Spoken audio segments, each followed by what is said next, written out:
Hello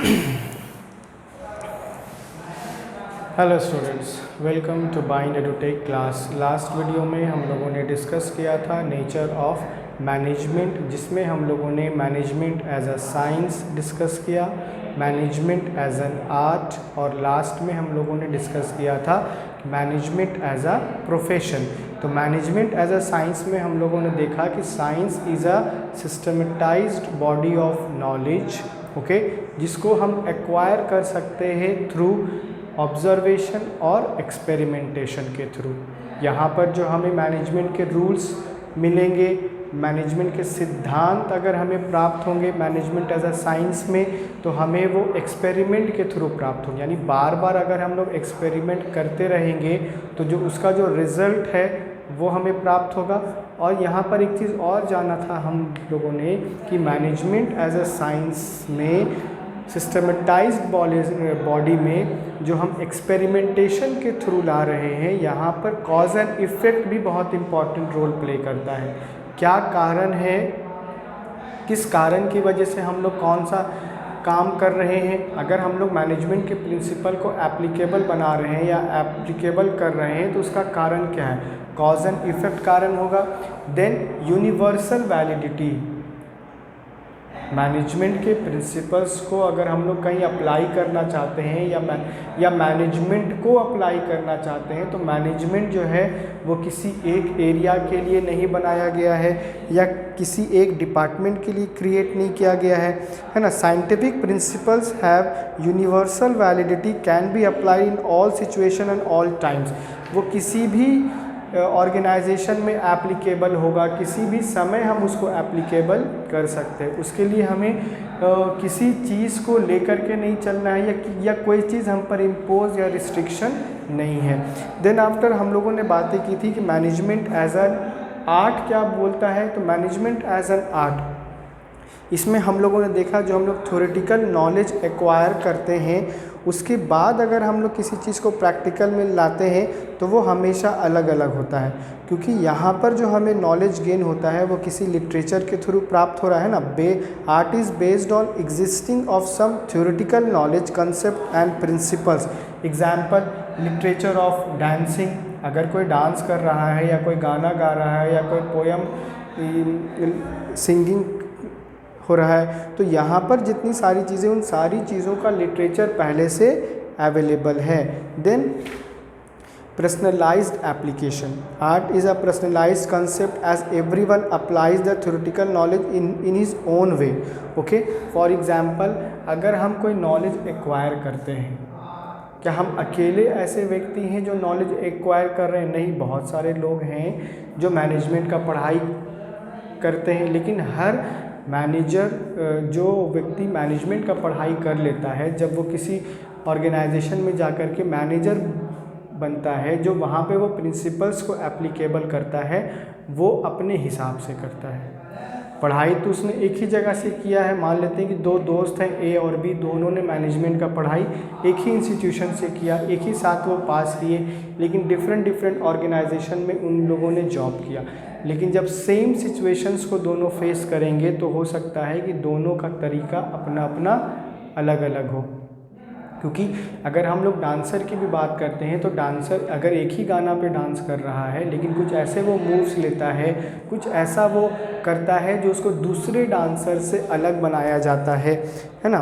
then based on practice and creativity, ये जितना ज़्यादा हम प्रैक्टिस करते चले जाएंगे, जितना ज़्यादा हम इसमें क्रिएटिविटी लाएंगे, वो और भी ज़्यादा निखर करके आएगा। देन आफ्टर हम लोगों ने बात की कि मैनेजमेंट एज अ प्रोफेशन, तो profession refers to an occupation backed by the specialized knowledge and training in which entry is restricted। Profession में हम लोगों ने देखा कि हर व्यक्ति यहाँ पर एंट्री नहीं ले सकता है। वही व्यक्ति एंट्री लेगा जिसके पास उस पर्टिकुलर डिमांड का स्किल है या क्वालिफिकेशन है। जिस पोस्ट के लिए डिमांड किया गया है, जिस चीज़ के लिए डिमांड क्रिएट किया गया है, वो पर्टिकुलर चीज़ उसके पास अवेलेबल होना चाहिए। फॉर एग्जांपल, अगर कहीं पर हम बात करते कि डॉक्टर का रिक्वायरमेंट है, तो डॉक्टर वही होगा जिसके पास ऑथेंटिक डिग्री होगा। लॉयर की बात करते हैं तो हर व्यक्ति लॉयर बन जाएगा, लेकिन उसे पढ़ना पड़ेगा, उसे सर्टिफिकेट हासिल करना पड़ेगा, तब जा कर के वो लॉयर का प्रैक्टिस कर पाएगा। यहाँ पे जो एंट्री है वो रिस्ट्रिक्टेड है, यानी हर कोई आ कर के चार्टर्ड अकाउंटेंट नहीं बन सकता है। मतलब वो अपने आप को बोलने लगे कि हाँ मैं एक चार्टर्ड अकाउंटेंट हूँ। क्या बोलने से व्यक्ति चार्टर्ड अकाउंटेंट बन जाएगा? जब तक वो चार्टर्ड अकाउंटेंट का पढ़ाई नहीं कर लेता, जब तक उसके पास सीए का डिग्री नहीं होगा, तब तक हम उसे चार्टर्ड अकाउंटेंट नहीं मानेंगे। Then ethical code of conduct के थ्रू ये चलाया जाता है। और इसमें हमने एक चीज़ और देखा था कि सर्विस मोटिव होता है। ओके, आज हम बात करने वाले हैं लेवल्स ऑफ मैनेजमेंट। मैनेजमेंट के कितने लेवल्स हैं उनमें, और उनके फंक्शंस क्या हैं। सबसे पहले देखते हैं कि लेवल्स ऑफ मैनेजमेंट को हम कैसे डिफाइन कर सकते हैं। तो levels of management means different categories of manager.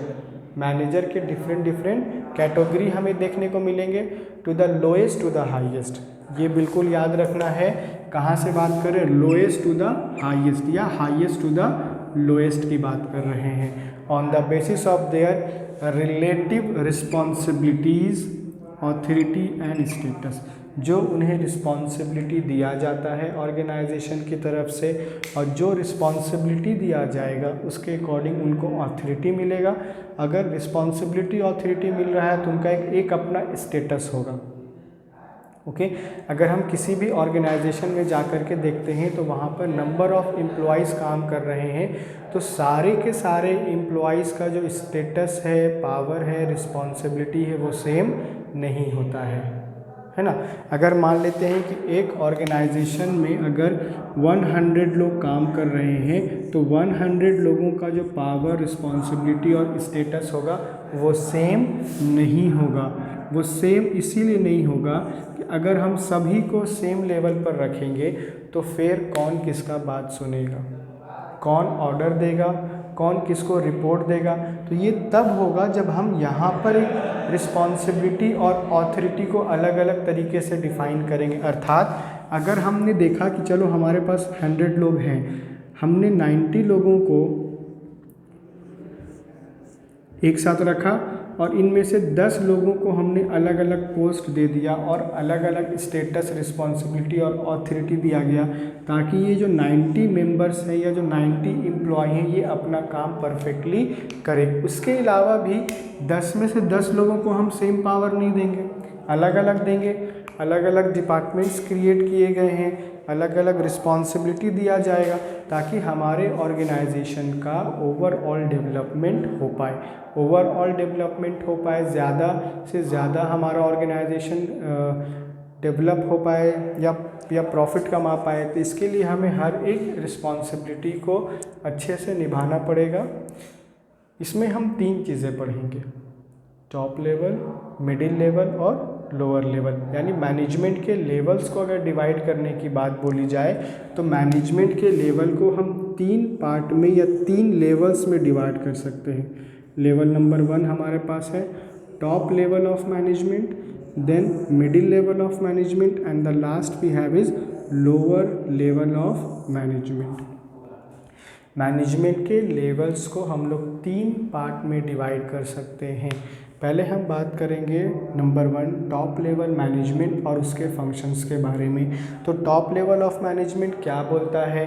Top level of management में हम किन किन लोगों को इंक्लूड कर सकते हैं। अगर हमने एक ऑर्गेनाइजेशन को रन करना है तो हम हर लेवल को पीपल से भरेंगे, यानी जितने लोगों की आवश्यकता होगी हम उतने लोगों को हायर करेंगे। तो अलग अलग लेवल्स में अलग अलग लोग होंगे, पीपल होंगे या एम्प्लॉयज़ हम बोल सकते हैं। तो सभी का रिस्पॉन्सिबिलिटी, ऑथोरिटी या स्टेटस क्या सेम होगा? तो नहीं। जो जिस लेवल में आएगा, जिसको जो लेवल मिलेगा, वो उसी लेवल के हिसाब से अपनी रिस्पॉन्सिबिलिटी और ऑथोरिटी को निभाएगा। सो लेट्स सी कि टॉप लेवल ऑफ मैनेजमेंट क्या बोलता है। Top level of management consist of all the senior most executive. Top level of management किसको इंक्लूड करता है या कंसिस्ट करता है? तो टॉप लेवल में ऑर्गेनाइजेशन के जो मोस्ट सीनियर एग्जीक्यूटिव्स होते हैं हम उन्हें रखते हैं। है ना। हम सुपरवाइज़र को नहीं रखते हैं, हम जो ग्राउंड लेवल पे जो लोग काम कर रहे हैं उन्हें हम टॉप लेवल में इंक्लूड नहीं करते हैं। तो टॉप लेवल पे हम किन्हें इंक्लूड करेंगे, सीनियर मोस्ट एग्जीक्यूटिव को हम इंक्लूड करते हैं ऑर्गेनाइजेशन में। Okay, top management is a team. Top management क्या है, एक टीम है कंसिस्टिंग ऑफ मैनेजर्स, जो किसको कंसिस्ट कर रहा है, मैनेजर्स को कंसिस्ट कर रहा है from different levels, heading finance and marketing. It include, अब ये किसको किसको इंक्लूड करेगा, तो वन बाय वन हम लोग देखते हैं कि सबसे पहले जो इसमें आएंगे वो होंगे board of directors, board of directors. Then after chairman, chief executive officer, जिसको हम कंपनी का CEO बोलते हैं, chief executive officer. Then chief operating officer COO। Then after president, vice president, general managers and other senior executives. Okay, तो ये कुछ लोग हैं जो टॉप लेवल में होते हैं और इनके द्वारा ही ऑर्गेनाइजेशन को रन करवाया जाता है। ये लोग बहुत इम्पॉर्टेंट रोल प्ले करते हैं, ये साथ में बैठ कर के प्लानिंग करते हैं। अगर किसी भी ऑर्गेनाइजेशन को बनाने के बारे में अगर हम सोचते हैं या हम सोचते हैं कि वो एक ऑर्गेनाइजेशन मार्केट में एग्जिस्ट कर रहा है, तो कैसे कर रहा है, तो ऑर्गेनाइजेशन के लेवल्स को हम लोग डिवाइड कर लेते हैं, या मैनेजमेंट के थ्रू हम लोगों ने देखा कि हम लोग 3 लेवल क्रिएट करते हैं, टॉप, मिडिल और लोअर। तो टॉप लेवल में हम हमेशा उन लोगों को इंक्लूड करेंगे जो कंपनी के लिए प्लानिंग करेंगे, हमें कंपनी को कैसे रन करवाना है, कंपनी में हम कैसे मैक्सिमम प्रॉफिट अर्न कर सकते हैं, कंपनी कैसे और आगे डेवलप कर सकता है, कंपनी अगर प्रॉब्लम फेस कर रहा है तो उस प्रॉब्लम का सॉल्यूशन क्या होगा। तो वहाँ पर बैठ कर के ये सारे लोग प्लानिंग करते हैं ताकि हम फ्यूचर में मैक्सिमम प्रॉफिट अर्न कर पाए। ये हर ऑर्गेनाइजेशन चाहता है, हर कंपनी चाहती है कि जो हमारा ऑर्गेनाइजेशन है वो ज़्यादा से ज़्यादा डेवलप करे। तो केवल सोचने से डेवलप नहीं करेगा, एक ग्रुप ऑफ पीपल को बनाया जाएगा या एक ग्रुप ऑफ पीपल जो है वो मिल कर के एक ऑर्गेनाइजेशन को चलाएंगे। अगर हम बोलते हैं कि हमारे ऑर्गेनाइजेशन में 500 एम्प्लॉयज़ हैं, क्या 500 मिल कर के एक ही काम को करेंगे? तो बिल्कुल भी नहीं। तो 500 पीपल को हम अलग अलग काम डिस्ट्रीब्यूट करेंगे ताकि वो अपना काम करे, और हर व्यक्ति जब अपना अपना काम करेगा तभी एक ऑर्गेनाइजेशन का ओवरऑल डेवलपमेंट हो पाएगा।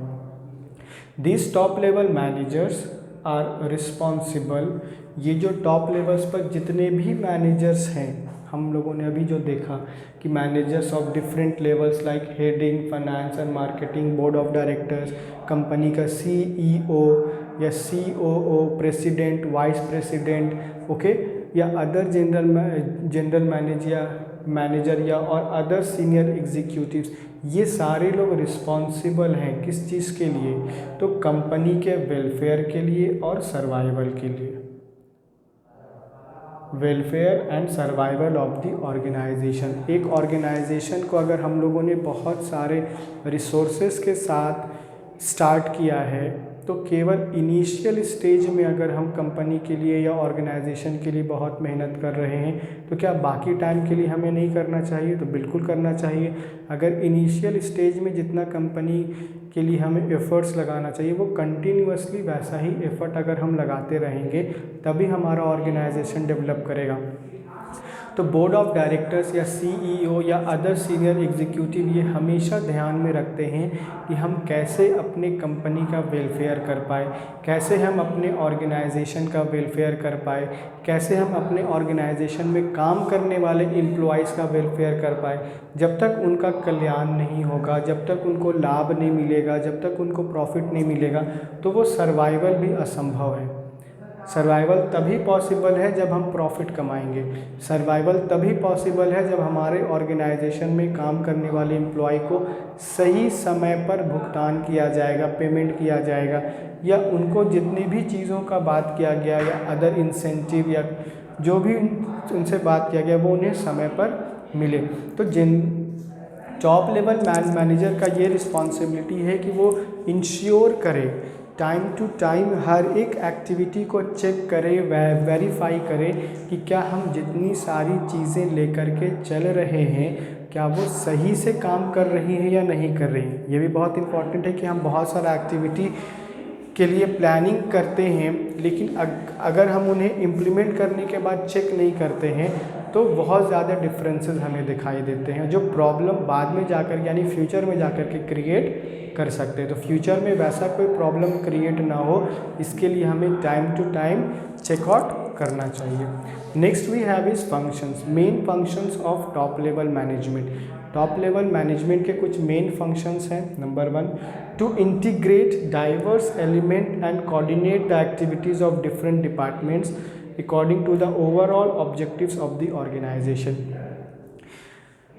किसी भी ऑर्गेनाइजेशन को एक ऑब्जेक्टिव के तहत बनाया जाता है। ऐसा नहीं कि एक ऑर्गेनाइजेशन में डिफरेंट ऑब्जेक्टिव्स को अगर हम एक ही साथ रखेंगे तो वो पूरे नहीं हो पाएंगे। यानी एक ऑर्गेनाइजेशन एक ऑब्जेक्टिव के तहत बनता है, लेकिन उस ऑब्जेक्टिव को पूरा करने के लिए हम डिफरेंट डिपार्टमेंट्स क्रिएट करते हैं जो उस पर्टिकुलर डिपार्टमेंट का ऑब्जेक्टिव होगा। लेकिन उस ऑब्जेक्टिव यानी एक ऑब्जेक्टिव को पूरा करने के लिए हम लोगों ने डिफरेंट डिपार्टमेंट्स क्रिएट किए। अब हर डिपार्टमेंट अपने ऑब्जेक्टिव को डील करेगा, तभी एक ऑब्जेक्टिव जो ऑर्गेनाइजेशन का मेन ऑब्जेक्टिव है वो पूरा हो पाएगा। तो मेन फंक्शन में क्या बोला जाता है कि जो टॉप लेवल ऑफ मैनेजर होते हैं वो इंटीग्रेट करते हैं, या हम कह सकते हैं कि यूनाइट करते हैं उन सारे डाइवर्स एलिमेंट को, और वो एक दिशा में लेकर के जाते हैं, कोऑर्डिनेट करते हैं उन सारी एक्टिविटीज़ को एट डिफरेंट डिपार्टमेंट्स। यानी अलग अलग डिपार्टमेंट्स में अलग अलग एक्टिविटी परफॉर्म हो रही है। फॉर एग्ज़ाम्पल, अगर हमारे पास प्रोडक्शन डिपार्टमेंट है, हमारे पास सेल्स डिपार्टमेंट है, हमारे पास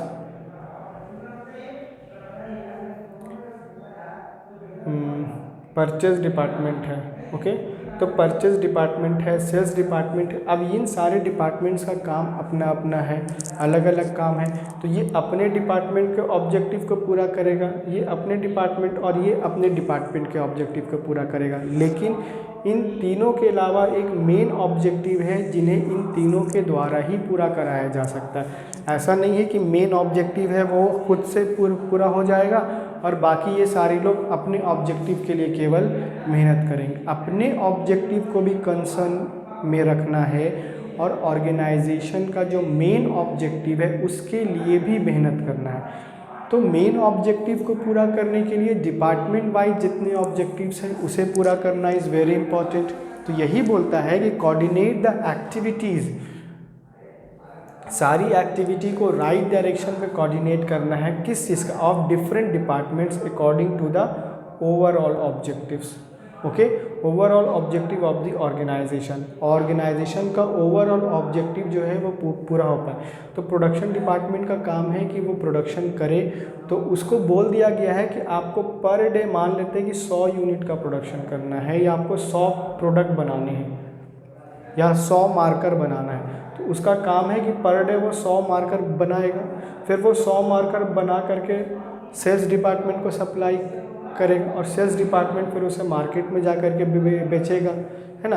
तो इस तरीके से क्या होगा कि हमारे इस डिपार्टमेंट का काम पूरा हुआ, फिर इस डिपार्टमेंट ने रिस्पॉन्सिबिलिटी लिया, उसने अपना काम पूरा किया, तो हमारे ऑर्गेनाइजेशन का जो मेन ऑब्जेक्टिव है वो भी पूरा होगा, टू अर्न प्रॉफिट। तो परचेस डिपार्टमेंट क्या करेगा? रॉ मटेरियल परचेस करके प्रोडक्शन डिपार्टमेंट को देगा। यानी हर एक डिपार्टमेंट जो है वो एक दूसरे से इंटर रिलेटेड है। यानी अगर एक डिपार्टमेंट ने अपना काम किया तो सेकंड में फिर दूसरा डिपार्टमेंट करेगा, फिर थर्ड डिपार्टमेंट करेगा। अगर किसी एक डिपार्टमेंट ने भी अपना काम अच्छे से पूरा नहीं किया तो हम ये कह सकते हैं कि ओवरऑल डेवलपमेंट नहीं हो पाएगा, या ओवरऑल ऑब्जेक्टिव जो है ऑर्गेनाइजेशन का वो पूरा नहीं हो पाएगा। Next we have is point number B, to analyse the business environment. Business के इन्वायरमेंट को एनालाइज करना, पहचानना, and its implication for the survival of the firm. Business का जो इन्वायरमेंट है वो हमेशा चेंज होते रहता है। अगर हम इंटरनल इन्वायरमेंट की बात करते हैं या एक्सटर्नल इन्वायरमेंट की बात करते हैं, तो यहाँ पर जो कुछ इन्वायरमेंट पर तो हम कंट्रोल कर सकते हैं या कुछ एक्टिविटी पर हमारा कंट्रोल होता है, लेकिन एक्सटर्नल इन्वायरमेंट जो बात करेंगे अगर हम लोग, उस पर ऑर्गेनाइजेशन का कंट्रोल नहीं होता है। तो वो टाइम टू टाइम इंश्योर करने का प्रयास करेगा कि हम जो एक्टिविटी परफॉर्म कर रहे हैं या हमारे ऑर्गेनाइजेशन ने जो प्लानिंग बनाया उसका प्रभाव क्या होगा, उसका इफ़ेक्ट क्या होगा, क्या सही तरीके से हम चीज़ों को पूरा कर पाएंगे या नहीं पूरा कर पाएंगे। क्योंकि कंपनी तभी सर्वाइव करेगा या ऑर्गेनाइजेशन तभी सर्वाइव करेगा जब उसे एक सही वातावरण मिलेगा, सही इन्वायरमेंट मिलेगा। अगर उसे सही इन्वायरमेंट नहीं मिलेगा तो कभी भी वो अच्छे से सर्वाइव नहीं कर पाएगा, है ना। जैसे हम लोग बात करते हैं कि हेल्दी बॉडी होना चाहिए या हेल्थ अच्छा रहेगा तभी हम आगे कुछ अच्छा कर पाएंगे। तो अच्छे हेल्थ के लिए अच्छा इन्वायरमेंट भी होना चाहिए। टॉप लेवल ऑफ मैनेजमेंट जो है वो जितना भी प्लानिंग बनाता है या जिस हिसाब से वो बिज़नेस को रन करने के बारे में सोचता है, तो वो जो कोई काम को करने के लिए सोचता है या उसके लिए वो प्लानिंग बनाता है तो फिर वो उसे इम्प्लीमेंट करता है। तो इम्प्लीमेंट करने के बाद उसका प्रभाव कंपनी पर क्या होगा, उसका प्रभाव इन्वायरमेंट पे क्या होगा, ये भी ध्यान रखना है। कभी कभी इन्वायरमेंट हमारे प्लानिंग के अकॉर्डिंग होगा या इन्वायरमेंट के अकॉर्डिंग अगर हम लोग प्लानिंग बनाएंगे तो हम लोग बहुत ज़्यादा सक्सेस पाएंगे। लेकिन अगर दोनों एक दूसरे के अगेंस्ट हो जाते हैं तो सर्वाइवल में थोड़ा सा प्रॉब्लम फेस करना पड़ेगा। Next we have is to formulate overall organisational goal and strategies for their achievement. Organisation के ओवरऑल गोल्स को अचीव करना है तो इसके लिए क्या करना होगा कि एक स्ट्रैटेजी बनाना पड़ेगा। स्ट्रैटेजी क्या होगा कि हम कैसे अपने ऑर्गेनाइजेशन के हर एक टारगेट को पूरा कर सकते हैं, हर एक एक्टिविटी को हम परफेक्टली परफॉर्म कर सकते हैं। तो फॉर्मुलेट करना होगा overall organisation goals and strategies for their achievement. Goal को अचीव करने के लिए, टारगेट को अचीव करने के लिए हमें एक स्ट्रैटेजी बनानी पड़ेगी ताकि हर एक डिपार्टमेंट अपने काम को क्रिएटिव तरीके से कर पाए, है ना, अच्छे तरीके से पूरा कर पाए, विद इन अ टाइम पूरा कर पाए, कम से कम लागत के तहत वो पूरा कर पाए, तभी हमारा ऑर्गेनाइजेशन ज़्यादा डेवलप करेगा। अगर हम केवल ये सोचें कि चलो हमने प्लानिंग कर लिया है, हमने ऑब्जेक्टिव्स भी बना लिए हैं, ऑब्जेक्टिव के अकॉर्डिंग हमारा प्लान भी चल रहा है, तो अगर हम उसे टाइम टू टाइम चेक नहीं करेंगे या एक मेन प्लान के लिए हम लोग एक स्ट्रैटेजी नहीं बनाएंगे तो हो सकता है कि हम अपने ओवरऑल काम में कहीं ना कहीं पीछे रह जाए। कुछ कुछ काम तो परफेक्टली होगा लेकिन कुछ ऐसे काम भी हैं जिन्हें हम अच्छे से पूरा नहीं कर पाए। जिस प्रकार एक स्टूडेंट जो है वो साल भर पढ़ाई करता है, फॉर एग्ज़ाम्पल अगर एक स्टूडेंट क्लास 12th में है तो वो पूरे साल पढ़ाई करेगा, लेकिन एग्ज़ाम्स के टाइम पर वो कुछ स्ट्रैटेजी बनाता है, यानी जो उसने साल भर पढ़ाई किया अब वो उसको कम से कम समय में पूरा का पूरा रिकॉल करना चाहता है। अब ऐसा तो है नहीं कि हमने साल भर पढ़ाई किया फिर से हम साल भर पढ़ाई करके उन सारी चीज़ों को रिकॉल करेंगे, ऐसा नहीं होगा। तो शॉर्ट पीरियड में हम मैक्सिमम सिलेबस कवर करें तो उसके लिए हम क्या बनाएंगे, स्ट्रैटेजी बनाएंगे, यानी हम गोल को कैसे परफेक्टली अचीव कर सकते हैं, शॉर्ट पीरियड में कैसे हमारा मैक्सिमम टारगेट अचीव हो सकता है, हमारे परफॉर्मेंस में बेटरनेस कैसे आएगा, इफ़ेक्टिवनेस या इफ़ेक्टिवली हम लोग कैसे अपने काम को पूरा कर सकते हैं या टारगेट को अचीव कर सकते हैं। तो this is all because of good strategies. अच्छी स्ट्रैटेजी के साथ ही हम अपने गोल को अचीव कर पाएंगे। ऐसा नहीं कि करोड़ों रुपया खर्चा कर दिया है और हमारा प्लान बस एज़ यूजुअल चल रहा है, लेकिन हम बार बार चेक नहीं करेंगे, वेरीफाई नहीं करेंगे या एनालाइज नहीं करेंगे तो हम ज़्यादा अचीव कर पाएंगे, ऐसा नहीं होगा। Next we have is point number D, to arrange resources. कोई भी ऑर्गेनाइजेशन बिना रिसोर्सेज के रन नहीं कर सकता है। रिसोर्सेज जो हैं वो बहुत इम्पॉर्टेंट होते हैं किसी भी ऑर्गेनाइजेशन के लिए, चाहे वो ऑर्गेनाइजेशन स्मॉल स्केल का हो, चाहे वो ऑर्गेनाइजेशन मीडियम स्केल का हो या लार्ज स्केल का हो। किसी भी ऑर्गेनाइजेशन को परफेक्टली चलाने के लिए arrangement of resources very important.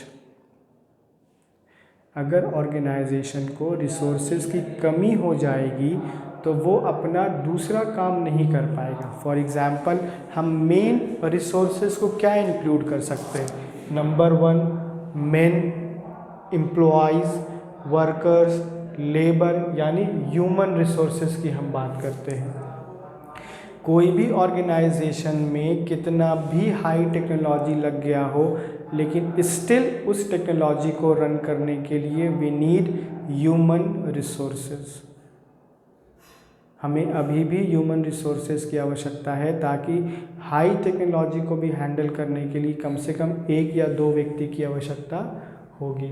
Machines, आज का जो मार्केट है वो बहुत ज़्यादा कॉम्पिटिटिव हो गया है, तो high technology is very important for the survival and growth and development of the organisation. तो उसके लिए मशीन्स का होना बहुत इम्पॉर्टेंट होगा। अगर हम लोग ट्रेडिशनल मेथड्स को यूज़ करेंगे और उसमें मशीन का ज़्यादा रोल नहीं था तो हमें जो प्रोडक्ट वहाँ से प्राप्त होता था वो भी बहुत ज़्यादा इफ़ेक्टिव या अच्छा नहीं होता था। लेकिन आज के टाइम पर अगर हम मशीन से अपना काम करते हैं या मशीन के थ्रू अपने काम को करने का प्रयास करते हैं, तभी हम ज़्यादा बेटर तरीके से अपने कामों को पूरा कर पाएंगे। Then we have is materials. अलग अलग प्रोडक्ट बनाने के लिए या सर्विस प्रोवाइड करने के लिए हमें मटेरियल्स की आवश्यकता होती है, या हम कह सकते हैं रॉ मटेरियल्स की आवश्यकता होती है। तो बिना रॉ मटेरियल्स के क्या हम किसी भी प्रोडक्ट को बना सकते हैं? नहीं बना सकते। तो किसी भी प्रोडक्ट को बनाने के लिए उसके रिगार्डिंग मटेरियल्स होना बहुत इम्पॉर्टेंट है। अगर हमारे पास अच्छा क्वालिटी का मटेरियल नहीं है तो हम एक अच्छा क्वालिटी का प्रोडक्ट नहीं बना सकते हैं। Then after money to achieve the desired goal. Materials के बाद क्या आएगा? मनी आएगा। ओके, मनी यानी फाइनेंस, पैसा बहुत इम्पॉर्टेंट होता है किसी भी ऑर्गेनाइजेशन के लिए। अगर हमारे पास सफिशिएंट पैसा नहीं है या कंपनी के रिक्वायरमेंट के हिसाब से पैसा नहीं है तो हम कंपनी की बहुत सारी एक्सपेंसेस को या रिक्वायरमेंट को पूरा नहीं कर पाएंगे। तो रिक्वायरमेंट को पूरा करने के लिए हमारे पास पैसा होना चाहिए, तभी हम छोटे से छोटा और बड़े से बड़ा कंपनी में एक्सपेंस कर सकते हैं, एज वेल एज इन्वेस्टमेंट भी कर सकते हैं टू अचीव द डिज़ायर्ड गोल। एक ऑर्गेनाइजेशन का जो डिज़ायर्ड गोल है उसको पूरा करने के लिए मैन, मशीन, मटेरियल और मनी होना बहुत इम्पॉर्टेंट है। अगर इनमें से एक भी चीज़ हमारे पास नहीं होगा तो हम अपने ऑर्गेनाइजेशन को अच्छे से रन नहीं करवा पाएंगे। ओके, नेक्स्ट है they are responsible for all the activities of the business. Okay, ये लोग जो टॉप लेवल ऑफ मैनेजमेंट में होते हैं वो रिस्पॉन्सिबल होते हैं किस लिए? ऑल द एक्टिविटीज़, हम जितनी भी एक्टिविटीज़ परफॉर्म करें of the business and for its impact on the society. Business में जो भी एक्टिविटी परफॉर्म किया जाता है वो टॉप लेवल ऑफ मैनेजमेंट के इंस्ट्रक्शंस के द्वारा ही परफॉर्म किया जाता है। टॉप लेवल में जितने लोग होते हैं या टॉप लेवल ऑफ मैनेजमेंट में जितने लोग कंसिस्ट करते हैं उनका ऑर्डर या उनके द्वारा जो instruction middle level as well as lower level को प्रोवाइड करवाया जाता है। तो जब ऑर्डर उनके तरफ से आ रहा है तो रिस्पॉन्सिबिलिटी भी उन्हीं को मिलेगा, क्योंकि अगर हम किसी को पावर देते हैं, किसी को ऑथोरिटी देते हैं तो उस ऑथोरिटी के रिगार्डिंग उसको कुछ रिस्पॉन्सिबिलिटी दिया जाता है। अगर कुछ लॉस होगा तो वही बेयर करेगा, है ना। अगर कोई भी तरीके का हानि होगा या कुछ भी होगा तो दैट पर्टिकुलर डिपार्टमेंट जो है वो रिस्पॉन्सिबल होगा। लेकिन हम जो एक्टिविटी परफॉर्म करते हैं एक ऑर्गेनाइजेशन में उसका प्रभाव क्या होगा सोसाइटी में? ऐसा तो नहीं है कि हम जो भी काम कर रहे हैं वो सोसाइटी से अलग होकर के कर रहे हैं। अगर हमारा एक ऑर्गेनाइजेशन चल रहा है और उस ऑर्गेनाइजेशन में अगर हम प्रोडक्शन कर रहे हैं तो प्रोडक्शन सेल्फ कंजम्पशन के लिए नहीं हो रहा है, प्रोडक्शन हो रहा है सोसाइटी में जो कंज्यूमर्स हैं और उनके द्वारा जो डिमांड क्रिएट किया गया है उनके रिक्वायरमेंट्स के लिए पूरा करने के लिए किया गया है। तो सोसाइटी में उसका इम्पैक्ट क्या हो रहा है, क्या हम जो केमिकल यूज़ कर रहे हैं वो केमिकल हमारे सोसाइटी के लिए अच्छा है या नहीं है, क्या हमारे वातावरण के लिए अच्छा है या नहीं है, कहीं हमारे वातावरण या हमारी सोसाइटी को उससे नुकसान तो नहीं हो रहा है, हम जो प्रोडक्ट बना रहे हैं उसका जो वेस्टेज निकल रहा है हम उसे कहाँ डंप कर रहे हैं, क्या वाटर क्रिएचर यानी पानी में रहने वाले क्रिएचर्स को नुकसान तो नहीं हो रहा है, या हमने अगर लैंड पर डंप कर दिया क्या उसके कारण ज़मीन तो ख़राब नहीं हो रहा है। तो हम जो भी एक्टिविटी परफॉर्म करेंगे उसका दो जगह प्रभाव ज़रूर पड़ेगा, एक हमारे ऑर्गेनाइजेशन के परफॉर्मेंस पर और दूसरा हमारी सोसाइटी पर उसका इम्पैक्ट ज़रूर पड़ेगा। तो उससे उसका जो भी इम्पैक्ट होगा और उसके लिए जो रिस्पॉन्सिबल होंगे वो टॉप लेवल ऑफ मैनेजमेंट में जितने लोग हैं या टॉप लेवल ऑफ मैनेजमेंट जो है केवल वही रिस्पॉन्सिबल होगा क्योंकि उसको ये रिस्पॉन्सिबिलिटी दिया गया था। ओके, तो नेक्स्ट वीडियो में हम लोग इसी चैप्टर का नेक्स्ट टॉपिक भी क्लियर करेंगे। ओके।